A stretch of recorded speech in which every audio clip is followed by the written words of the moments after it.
Hello everyone. On this video, let's see how can the user convert an int variable to a time variable. So let's go here on our user PRD.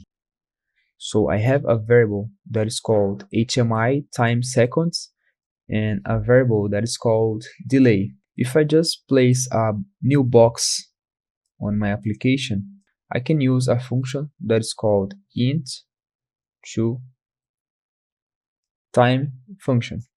I'm gonna delete the enable and I'm going to place my HMI time seconds variable on the left. That is my input. And here I have my delay.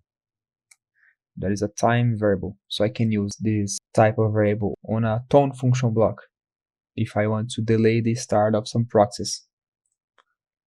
Okay, let's log in and make a login with online change.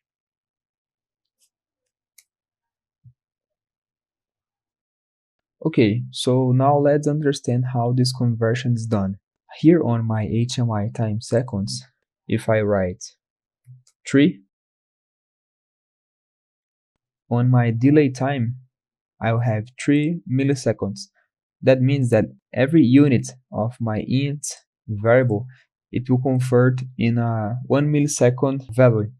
So here if I have 5, then my delay variable will be 5 milliseconds. So think of a situation that the user, it has an HMI, it has communication with the PLC through the Modbus protocol, for example, and the Modbus protocol doesn't transmit time variable, so you can map a time variable on your Modbus server. So if the user, he wants to have a field on the HMI that he wants to inform some time value for the PLC to delay some process, so he can do this with an int variable, but the user, he needs to enter with the value in the unit of seconds. So if he writes 5 seconds on the delay variable, it will be only 5 milliseconds if you just convert into time. So how can we do this to convert milliseconds to seconds? So the user will enter in the HMI with seconds, and in our time variable,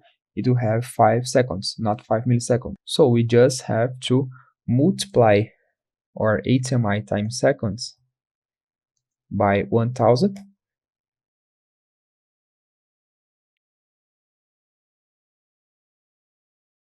And we can test this. Now you see that my HMI time seconds is 5, and on my delay time, I have 5 seconds. So if I write 2, instead of 2 milliseconds on my output, I have 2 seconds on my delay variable.